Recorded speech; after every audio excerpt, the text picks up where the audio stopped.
ওই চেয়ারে আপনি নিজ ইচ্ছা করে বসেন নাই, ওখানে জনগণ আপনি বসে আছে। ওখান থেকে পদত্যাগ করার এখতিয়ার আপনার নিজের নাই।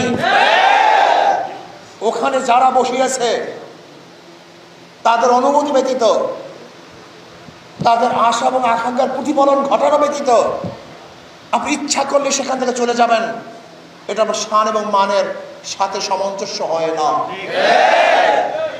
এটা আপনার শান এবং মানের খেলাফ। জনগণ তারা মুক্তি পাওয়ার জন্য, স্বাধীনতা অর্জন করার জন্য, শান্তি পাওয়ার জন্য, নিরপেক্ষ নির্বাচন উপহার দেওয়ার জন্য, বৈষম্য দূর করার জন্য, গ্রহণযোগ্য নির্বাচনের জন্য আপনাকে ওখানে বসিয়েছে।